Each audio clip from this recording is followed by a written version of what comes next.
This is Hannibal here from the HannibalTV.com with a daily wrestling news update. NXT did its best rating in a long time last night. Of course, they've been featuring Karrion Kross and Samoa Joe having a little feud. And yeah, they did a 0.2, which is very good for NXT. They've been in the 0.1s seemingly forever. Can't remember when the last time they did a 0.2 was. One thing I don't understand, and Raw was on in the gym tonight for whatever reason. It was playing when I was in the gym, and I saw Karrion Kross get beat by Jeff Hardy on Raw, and it's like, why are you having the NXT champion beaten on Raw? And I do like both Kross and Samoa Joe. I've interviewed Kross. I've been tag team partners with Samoa Joe, so I'm glad that ratings are going up. They gotta have more wrestlers that look like wrestlers in featured roles, which they seem to be doing. In AEW news, both Chavo Guerrero and Nick Gage made surprise appearances on AEW Dynamite's Fighter Fest special. Chavo is now, I guess, going to be Andrade's manager, and Nick Gage is going to face Chris Jericho in a no DQ match coming up. And Chris Jericho has also gone back to the look that I used to use when I was a wrestler, with the spikes and the Alice Cooper style eye makeup, apparently, for whatever reason. I don't know why he's gone back to that. Other news, for some reason, WWE released all the producers, like they released who was the producers for every match on Sunday's Money in the Bank pay-per-view. Roman Reigns versus Edge was produced by Michael Hayes. The Money in the Bank ladder match was produced by Jamie Noble and Shane Helms. Rhea Ripley versus Charlotte Flair was produced by Adam Pearce.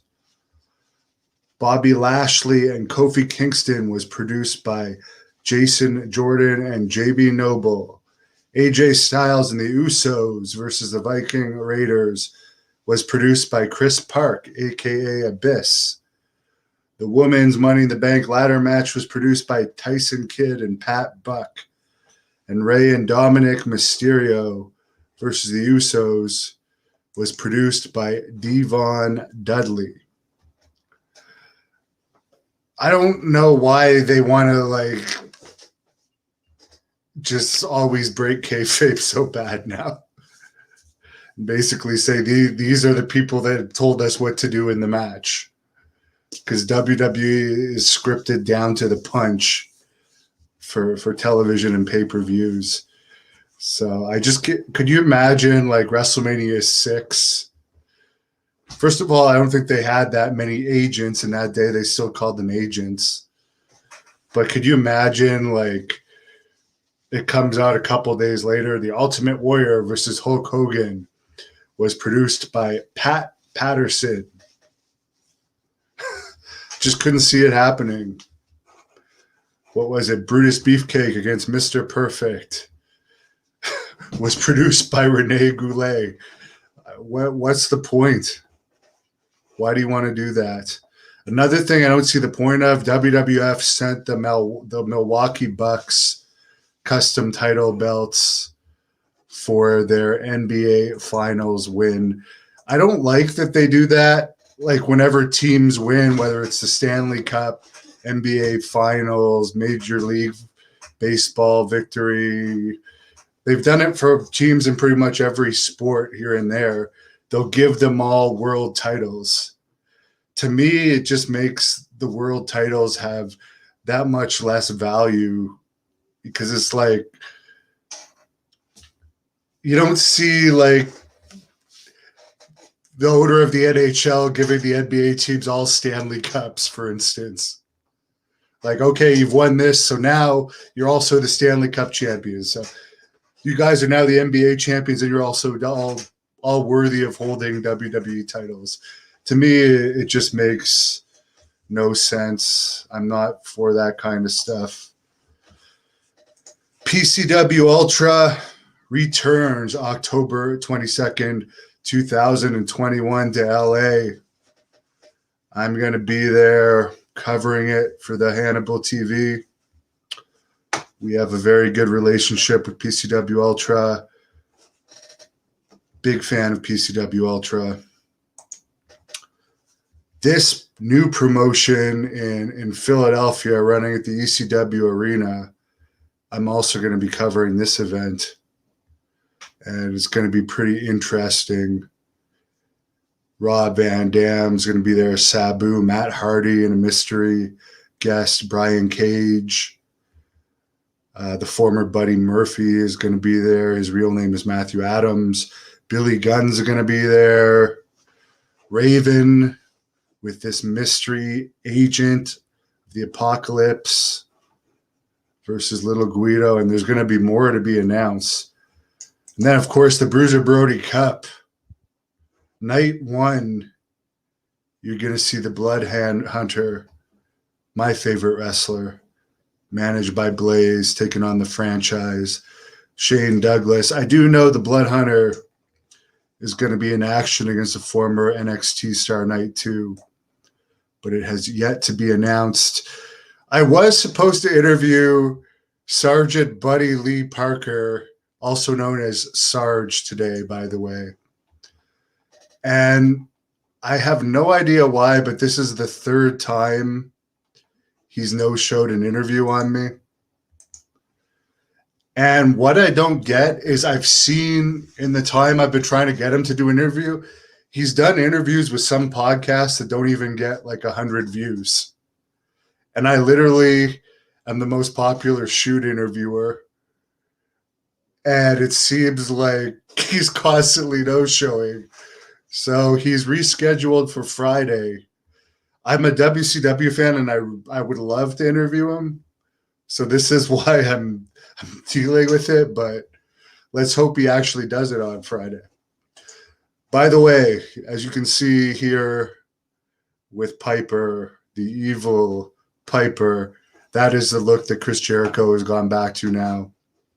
And I was doing it for wrestling in 2014 in the match where I defeated AJ Styles twice in one night when he was New Japan champion. I had that look long before Jericho started doing it. And he also gave Luther my Death Dealer nickname. So obviously he's been watching me for a while. Polar family is glad they dropped Vicky for Chavo in regards to Andrade. I'll be honest, I have nothing against Chavo, but he's boring.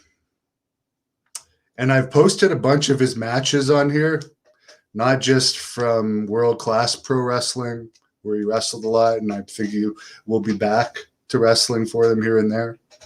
Maybe, I don't know. But also from like a Montreal company he wrestled for, and he doesn't get hits. He doesn't get hits. I liked him the best when he had Pepe in WCW. Nathaniel, yes, hit that like button. And while you're at it, if you're not a subscriber, subscribe. Dark Journey, I'm interviewing tomorrow. The Berserker over the weekend. There's a lot coming up. Paula Burr, Nick Gage. Did I say it wrong? I don't know. I'm not a fan of that style of wrestling. Not a fan. I don't mind like hardcore wrestling if it's stuff that happens to be around the ring. Like the Bruiser Brody, Abdullah the Butcher, the Sheik. Okay, yeah, the Sheik will have a pencil. Abdullah would have the fork. But when you get into some of the stuff that these deathmatch stuff has, I don't know. I'm not a fan of it, and I don't think independent wrestlers for the 50 or 20 or free that they do matches for should do death matches, because a lot of these companies aren't even going to pay you for in-ring injuries. Actually, almost all of them aren't. Alan Kesselman says they're always jobbing out Cross. That's really weird. Murd, well, I have wrestled him.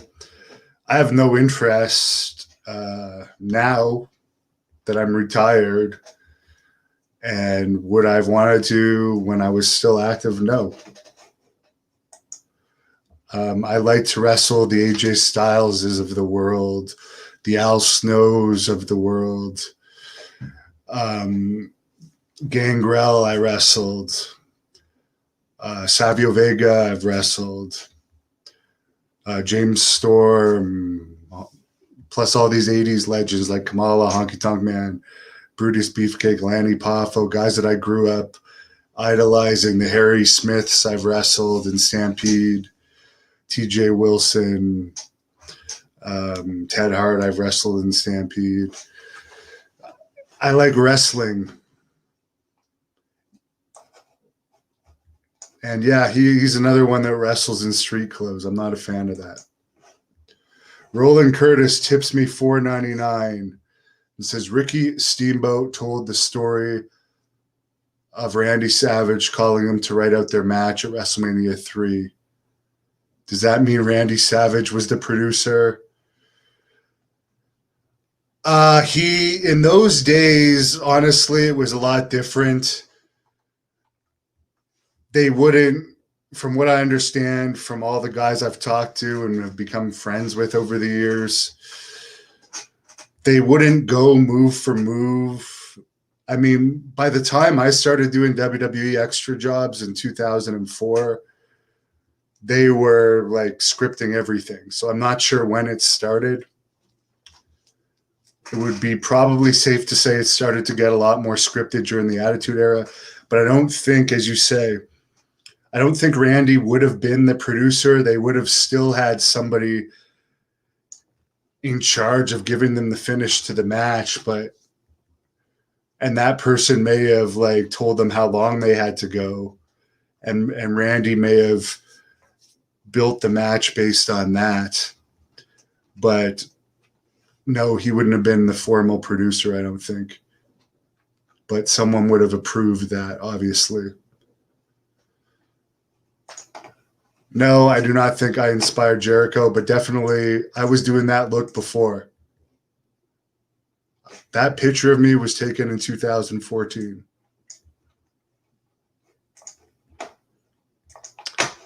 Kurt agrees. John says Chavo's stick and horse gimmick was kind of funny. Barlight Broker, Chavo was lucky to even wrestle professionally. It helps. It helps having a last name. That's why I think Jenny Santana, even though she's starting a little late, has potential to actually make it in wrestling because she's still a top athlete. She won the nationals in jiu-jitsu this year, and she has Tito's blood in her. So it makes a huge difference if you're second generation in wrestling. Lots more opportunities. Troy, talking about John Barnett. I thought you said Josh Barnett, who I interviewed yesterday. Oh, yeah, Lance Archer beat Jon Moxley for the New Japan US title. And apparently, according to Eric, I didn't see the match. The cameraman showed Archer and Moxley pulling their blades from their wrists and cutting open their forehead. You know what? You're saying fire the cameraman. As wrestlers, you're supposed to be able to do that more inconspicuously too. I haven't seen it, but who knows? Someone says death match wrestling is trash. Mike is looking forward to Dark Journey. Maria Davis saying hello. Patrick Carroll, Tony Khan is using the Eric Bischoff blueprint. They're sure hiring a hell of a lot of guys. And as I reported earlier today, apparently they've been in talks with CM Punk for a while now too. And with them having 3 shows in a row in Chicago, there are 2 TV tapings and a pay-per-view in Chicago coming up. I can definitely see they're going to try and sign Punk, but Punk, if you guys look at the event, if you search up Hannibal kicked out of a WWE event, I did a video back in 2012 where I was promoting my own Great North Wrestling event at a WWE show, and there was hardly anyone at the WWE show, and you can see that. And CM Punk was the main event that night. So take that for what it's worth. And that was during his supposed prime years in WWE. When will I make the Tough Enough video about all my Tough Enough stuff? One day. One day. Cecil is, I don't know if that's good or bad, what you're getting excited about CM Punk for. Glenn is also not a fan of death matches. David, I don't think Ric Flair will go to AEW because WWE will keep locking him up. What time is the interview with Dark Journey? It's at 11 p.m. However, the captain is setting it up, and he's late more often than not.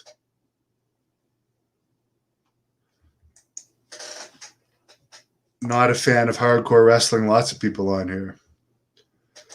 Thoughts on the Sting and Orange Cassidy spot? I didn't watch it. I don't watch AEW because I don't like the product. I'll read the results. I will watch the clips, or if one of my friends is having a dark match or whatever, or appearing, I'll watch. But as I said, the one guy I know, Ryan, I'm Moonshine Mantell, Ryan Mantell, was used 3 weeks in a row on Dark. Each week he lost faster, not even going 2 minutes this week, and didn't even get one punch in this week. So I don't think I'm going to watch looking for him again because I feel bad that they're jobbing him out so badly. Lots of people did not like the Sting and Orange Cassidy. Eric Tupelo says AEW is a poor man's WWE. Well, one thing I will give AEW, their Dynamite rating last week was in the 0.4s, which is what WWE has been getting more often than not recently. And the crowds that they've been getting lately are comparable to WWE. So WWE is worth a lot more, but as far as fan interest, there's not a huge gap between AEW and WWE. Although still, if you ask your average person on the street if they know what AEW is, they will say no. They have no idea what it is. It's only wrestling fans really that know about it. In my experience, because every time I've brought up AEW to any of my friends that are like casual wrestling fans that aren't smarks, they don't know what I'm talking about. And then I have to explain to them the whole thing. Alan does not like the AEW women division. Mark brings up the video library of WWE really adds to them currently. And that's one of the reasons they do so great on YouTube is all that old footage. So there you go. Paulie heard that Daniel Bryan might be going to AEW. That's a rumor. Who knows? Sammy Glow on Netflix is better than anything WWE does these days. I only made it through halfway through the second season of Glow. I liked the first season. I was a fan of the original Glow, but I didn't make it past the second season, so I'm not surprised that it failed. Edward B., too many factions in AEW. I agree. I'm not a fan of factions. I do not like factions.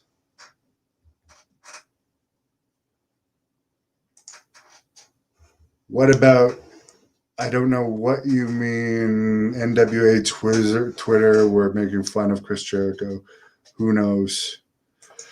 I'm not a basketball fan. I used to play basketball when I was much younger until I got doing contact sports. And then I found out that I really like violence and hitting people. And I only did contact sports after that. Troy is a fan of the Blood Hunter. I am not the Blood Hunter. I am certainly not. I've had that question a lot, but it's definitely not me. He's in better shape than me. I think he's an inch or two taller than me as well. Has a different skin tone than I do.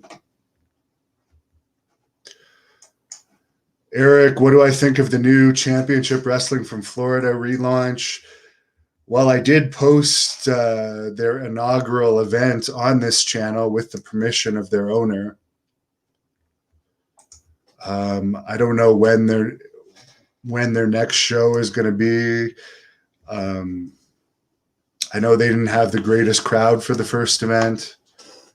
I hope they can build something. Florida's a tough market because there's already AEW, NXT, and NXT is going back on the road and tons of indies in Florida.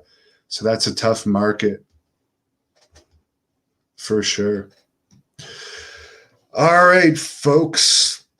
Mark has another point about Blood Hunter. He's also completely insane and needs a handler to even function at shows. That is true.